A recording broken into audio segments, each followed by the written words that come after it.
Let's first begin with the overview of the contribution of the oil and gas sector to our GDP. As at first quarter 2020, it was about 5%, the major driver of growth. For the second quarter, it contracted. I'd like you, Mr. Kimabo, to speak to the oil and gas sector. It still remains the major driver of activities in the economy up till now. Thanks Otto for that. I think it's a perfect way to start the discussion. We always say that oil contributes the largest share of revenue to the Nigerian sector. This is both a good thing and it could also be, a disadvantage, if you will. Oil generates 90% of our foreign earnings as of today, and about 60% of all government revenue. So you can imagine with a volatile oil price that we would be adversely affected. It makes it a lot more difficult to plan. The silver lining in this is that we're not alone. It's a global issue. It's a pandemic, and the government has taken a lot of steps to try and curb this. We have readjusted our budget expectations, and we have sought financing elsewhere. And over the years, we've always tried to emphasize as a country the need to diversify and move away from oil as a sole source of a majority of our revenue, and try and get into agriculture, manufacturing, and etc. And a lot of what the pandemic has done, it has made that a lot more critical. But what I would also like to say about that, however, is that we can't move away from oil as an enabler or a facilitator. So what we have to do, we cannot, because the oil at the end of the day has to be the foundation for this diversification that we're doing. And the impact of doing that cannot be underemphasized. Like the government has taken up so many projects now to try and do that. We have the AKK pipeline, Jakarta gas pipeline. Yes. Yeah, the gas pipeline. We have another one, OBOB, running from east to west. So you see, these gas pipelines will bring energy that can actually be the required infrastructure to spur other industries, for agriculture, for power. We need power to do anything else, and you need oil and gas for this power. So the right steps are being taken to diversify. But when we say we want to move away from oil, we should be careful that doesn't mean that you reduce your focus on oil. It just means that you increase your efficiencies with the oil, while at the same time beginning to invest in other industries. And I think that we're moving in the right direction. Definitely, Mr. Bambo. That means there are some lessons to learn, particularly from countries like United Arab Emirates and Saudi Arabia, where they've been able to begin to push that. I guess that's the case you're looking at too. Yes, definitely. There's some lessons to be learned from the other OPEC members and other oil producers as they also try and diversify with. But you see, I believe that Nigeria is truly in a unique position because we have a very, very we have a large population. There are 180 million Nigerians, and we have a significant amount of them that are very industrious and educated. So if we create, so it's two things. If we create the enabling environment using the facilitator of oil for the industries to emerge, we have the people here that can create those industries. We don't need to bring people in. And in addition to that, we have the consumers here, the customers here. So it will also reduce our import dependence, and then we can actually be self-sustaining. So I think the goal should be to be self-sustaining. It's not so much move away from oil. What's the actual objective? And we have all the tools, and we're moving in the right direction. Okay, we have all the tools. We need to be self-sustaining, and we're moving in the right direction. I'll take that from you as someone that's already in the industry and you know what's really happening there. But let's look at assessment of OPEC. I started by saying that OPEC marks 60 years, and among the major landmarks, according to Dr. Mohamed Bakindo, the Secretary General of OPEC, was the ability to also engage the OPEC Plus to a level of cooperation with the OPEC Plus, non-OPEC members in terms of production and agreement in that regard to bring some stability for quota productions for all members. But what's the assessment so far of the OPEC plus meetings and activities, and what are the implications for Nigeria's oil production, which is very critical for translating to our revenues? I think that's a great question. I'll answer it in possibly two parts. The first of it is it's an excellent development that we've been able to bring in the OPEC Plus members because they realize it's a global issue. They can't stay away. And an agreement was, we were able to reach an agreement with regards to production costs to try and show up the price. The prices have been a lot more volatile had that not been if it was a free for all, as it were. So that's a step in the right direction. But that is not to say that the impact has not still been felt. It's been cushioned, but with regards to impact, it's been felt by everyone and by Nigeria quite specifically. We started the year with a plan to produce about 2.2 million barrels per day. Per day. And per day. And we were right around 1.8 million barrels. And that's what the budget was based on.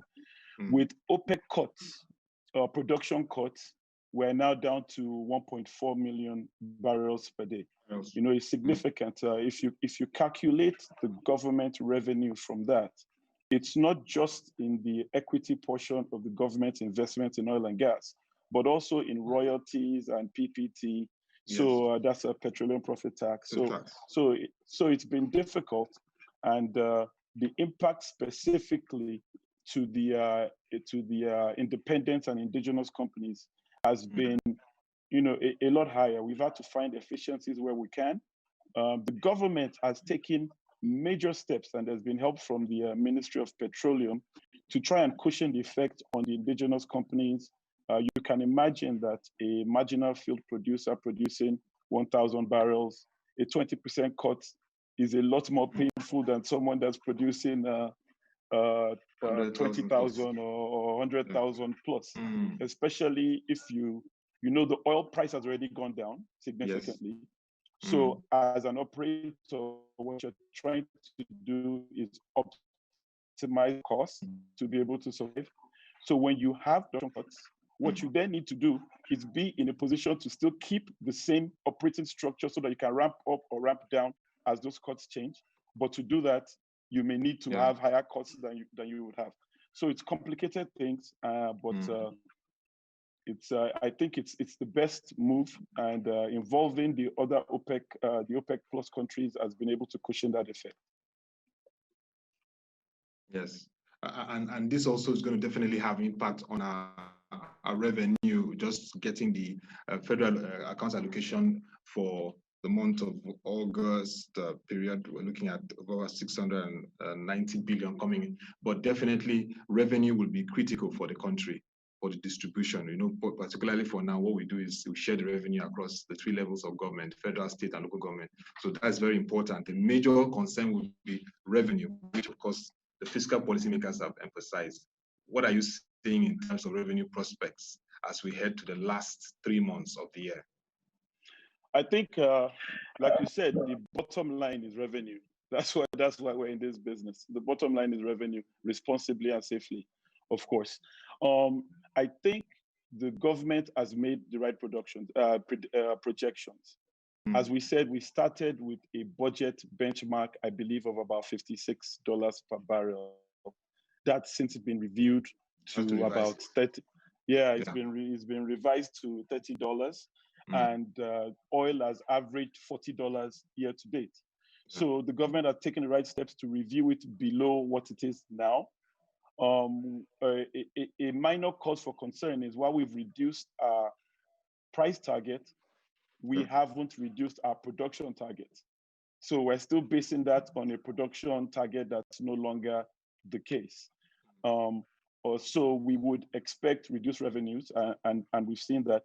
However, from a federal government perspective, they have been able to secure funding from international institutions like the World Bank and etc. And they've been able to do that very low rates.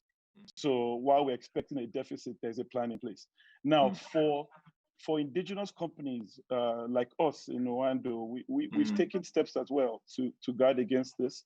We have a hedging policy so that allows us to plan a bit more long term. And because, as you know, as an indigenous company, our cost of capital is a lot higher than the IOCs. So we need to kind of plan longer. As we spoke about earlier, it's a global problem. We're not alone in it. Yes, you're not alone. At the same time, we expect it to be temporary. I mean, it's taking longer than we want. Yeah. Longer than we want, but we want it to be temporary. It's not just the oil industry that's affected. It's all industries. So Adoando, we're very audacious, we're tenacious, we're looking at it optimistically. So this is the time for great investments while costs are low. Prices are low, so costs can be low. If you make the investments now, prices will definitely go up and you'll be excellently positioned to take advantage of that. Well, I like what you said, a time to make investments. And like you rightly said, it's a global phenomenon. I mean, we look at the global majors in the oil and gas industry, ExxonMobil, Schlumberger, Chevron, they are all impacted and it has affected their revenue bottom line. Even ExxonMobil is facing its own challenge in terms of paying shares. It's really a huge challenge, and they're even cutting down on their investments globally in terms of new platforms and additional investments to boost their operations. It's like you said, it's really a challenging time. And so any company in the oil and gas industry that is looking at new investments will be really commended, because that's audacious, like you said, amidst the challenging position uncertainty. And that brings me to the opportunities for new investments in the Nigerian petroleum sector. We are already seeing some announcements, like the one of the Bua refinery that's coming up in Akwa Ibom State, spanning to 2024. There's still the Dangote refinery. We're seeing other announcements and investment opportunities amidst these disruptions. Those projects are still ongoing and would definitely have impact on the sector. So what are we also hearing from Rwanda and other players, and particularly being a good testament of local content and development in the industry? Okay, well, I'll start from the last part, local content, and we're an indigenous company. We're a Nigerian independent doing about 50,000 barrels of crude oil a day. We're focused on the upstream. And we believe that there are still huge opportunities in the upstream in Nigeria. There are, in excess of 37 billion barrels of proven oil reserves in Nigeria. And we also have, in addition to that, 180 trillion cubic feet of gas, which makes us about the 9th or 8th ranked on the planet. So the Minister of Petroleum has said that, this is even before the pandemic, that this was going to be a year of gas investments. Yes, gas. We have a lot of gas that we haven't been looking at, and the infrastructure now is becoming available for us to do that. At Oando, where we're doing about 50,000 barrels of oil equivalent today, 60% of that is in gas, supplying NLNG, supplying fertilizer. This is a business that you can grow. We have a power plant as well. This is a business that you can grow. We see the government has announced a marginal field bid round. Yes, bid round, on a very, very short timeline. So while I say we're audacious, I think Nigeria is audacious. The government is audacious. Yeah. So we're doing this now. We see more bid rounds coming up for exploration assets. Yeah. Those that have been in the industry for a long time, even the IOCs, they know it's in periods of low oil price that you want to get an oil asset, that you want to start the investments, because at that time, the costs are also low. So if you make your investments while the costs are low, when the oil price is high and the costs are high, you've already made your investment. So your profitability can be increased. And while a lot of the IOCs are talking about renewables now, we in our space are talking more about sustainable. So so while you can pivot to renewables, you can also pivot to sustainable as a larger word. So gas is cleaner energy. Yeah. and we have 180 million people. Yes, we do have a lot of solar and sunlight, but let's use our gas first. We have one of the largest reserves, and we have a lot of people to take care of. So Wando is also trying to pivot towards sustainable energy, and we are making investments in that light, while at the same time realizing that there's still a whole lot of growth for indigenous companies, for independent companies. If we work together, you've spoken about some refineries coming up. Those projects are not being jeopardized because they know that the upstream of refining, the actual exploration and production, still has a lot of potential for growth. Definitely. Yeah. I mean, that's really that's encouraging, because, like I told you, if you look at the global majors, when we monitor what's happening in oil price Bitcoin, you see that a lot of these majors have cut down on their investments. And like you said, for example, the US, Chevron is going to solar. So other companies are looking at other aspects of renewables, and it's nice you're also looking at something that we have that is in huge surplus, gas reserves, which we can tap to drive industrialization. And you're right that the Ministry of Petroleum is taking that seriously. We hope that that is sustained with the necessary support from the reforms side. But let's look at how the oil and gas companies, looking at the case example of Wando, is repurposing skills amidst the pandemic. What has been the learning points, and how have you repositioned, and how your industry players also taking it this period? So I really must, I guess, commend myself, commend our industry on the on our response to the pandemic. First of all, Owando is we're unique in that we're an indigenous company, we're independent. I know I can't say that enough. So we have a vested interest in the success of Nigeria and Africa. So generally, we invest in all our host communities, impacted communities where we operate, and we invest in them as one of us. It's not so much as a CSR, as something that we believe we have to do, and that we do in the course. What has happened with that now is the pandemic has exposed a lot of the need to, it has made it more urgent. So a lot of the need to accelerate that development and try and contribute as much as you can. NNPC has led an excellent effort in how the industry has responded, spent over $50 million supplying PPE. We are partners as well in the NAUC JV, and there have been contributions there. We've built a hospital. We continue to supply ambulances, PPE to support the communities. So I mean, that's all public information. What we've also done in addition is we've realized that the pandemic will end. However, a lot of the assistance required will continue. And as Nigerians, it's more than just handing out to places where you work. It's about trying to uplift the entire country. So we have a particular initiative called Tap to Reach All that was started by the employees of Owando, or we would like to call the humans of Owando.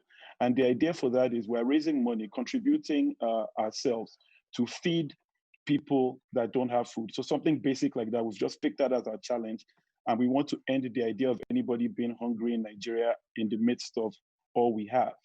So, there's a website. We fed about 30,000 people to date, and you can contribute online.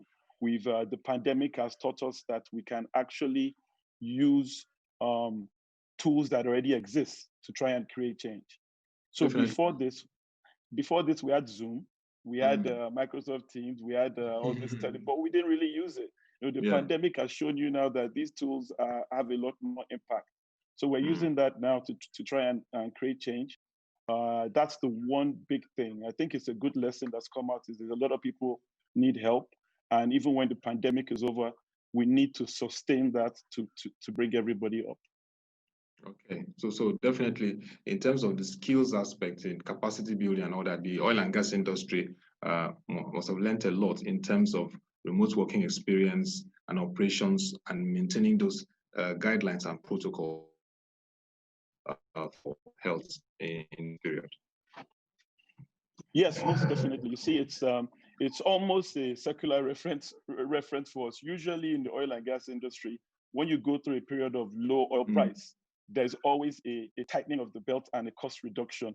And in trying to do that, you do learn new skills that even when the oil price it goes back up, you maintain that efficiency.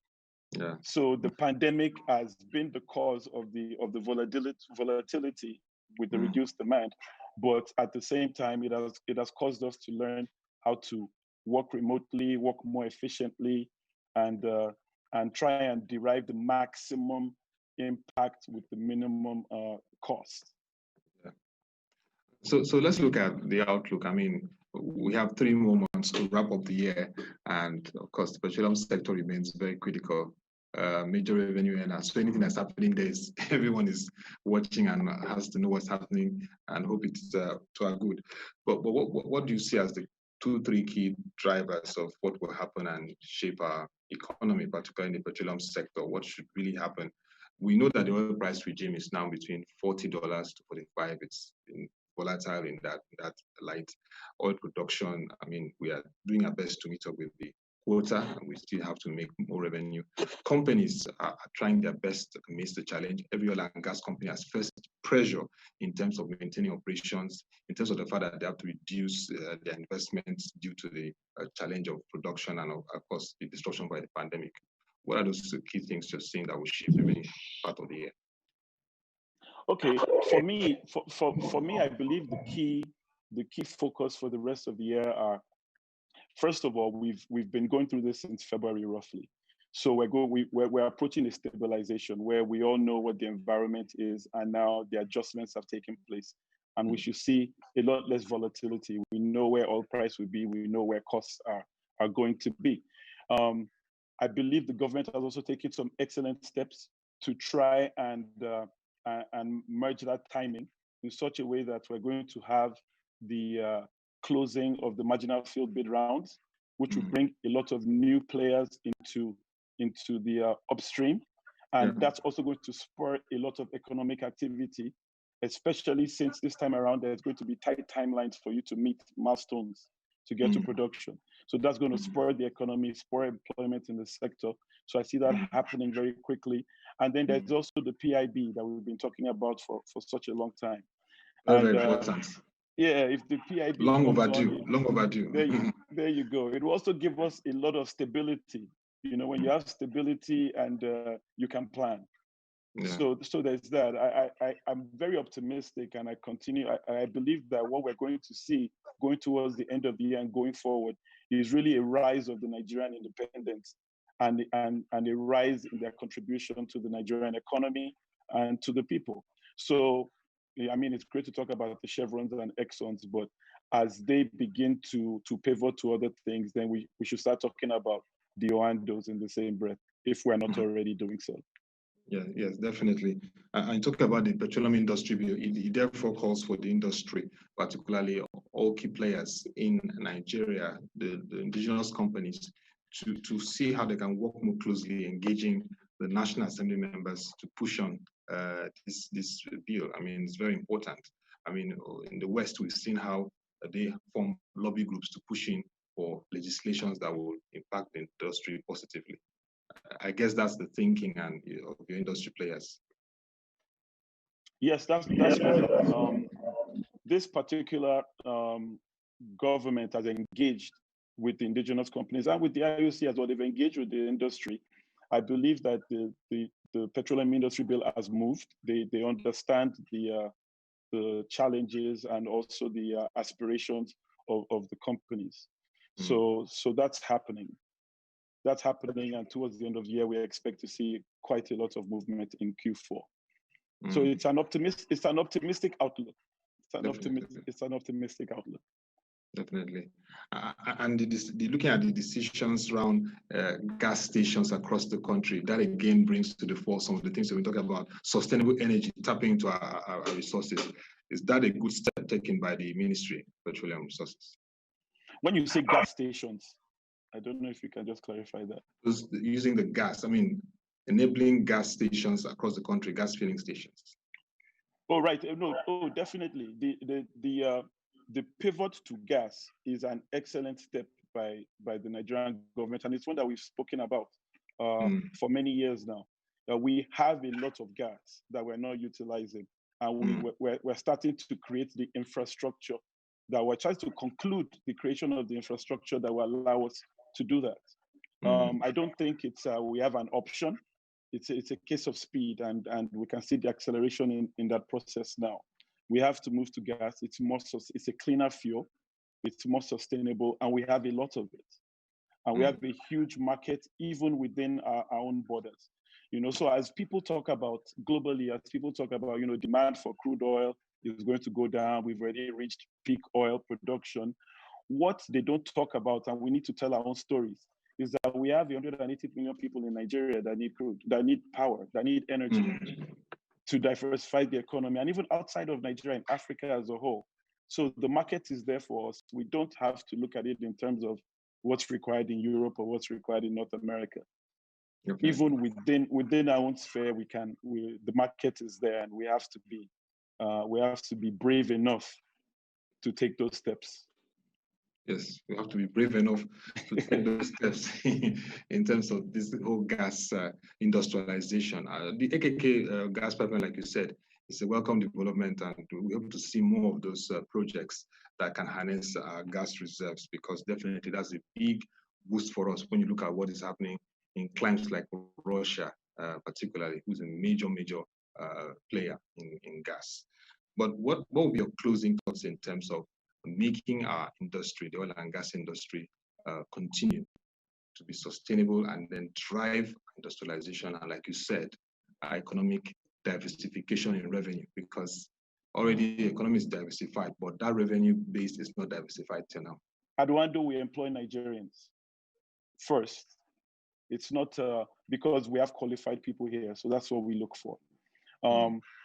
That's the one thing that I would say is important. The second thing that's important, except for looking at it as an enabler, is also having a positive outlook. Have a positive outlook. We're very optimistic. There's been no better time than now. This is an opening for indigenous companies and Nigerian companies in particular to claw back some of those assets, to jump into the industry with both feet first. The clientele is there, the consumers are there, and the support is there from the government. So we're willing to take those steps, and the government, I think, also believes in that. That's why you see things like the marginal field round that's coming up right now.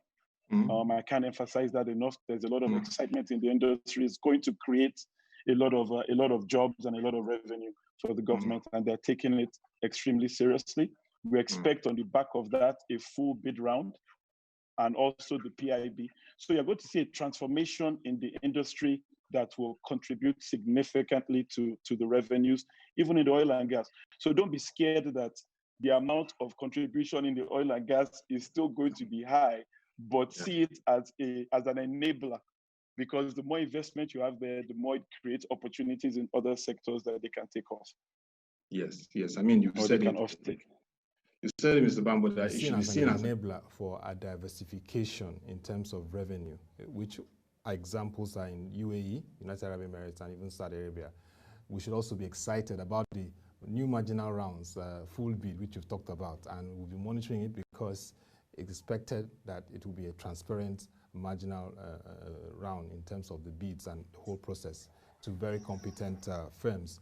And also, you said it's an opportunity for indigenous companies. I mean, when we look at Wando, Seplats, and even the operations from these companies definitely show that there's a lot that can be done from indigenous oil and gas companies. So you're saying it's an opportunity to explore more investments and strategies to drive the sector. And then most interestingly, the PIB, the Petroleum Industry Bill.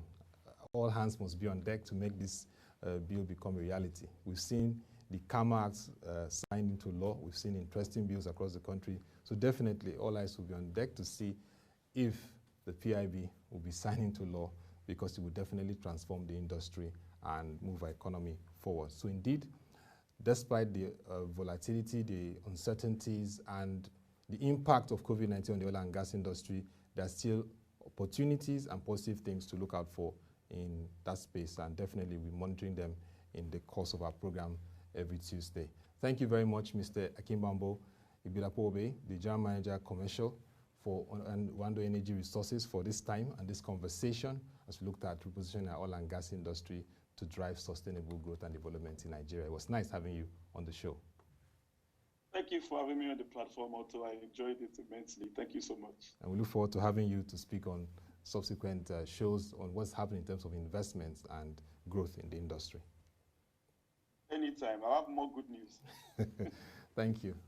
And that'll be all for this edition of the Economy and Politics Show. You can send your comments and views to news@proshenji.com. We're always available to listen to them and respond appropriately. Also, you can join our website, www.proshenji.com, to watch our videos, read our news reports, and analysis. Join us by 10 a.m. for the Tuesday edition of the Market Review, where we bring you developments in the financial and capital market as it affects the economy. To come your way again, thank you for watching. Have a nice day and stay safe.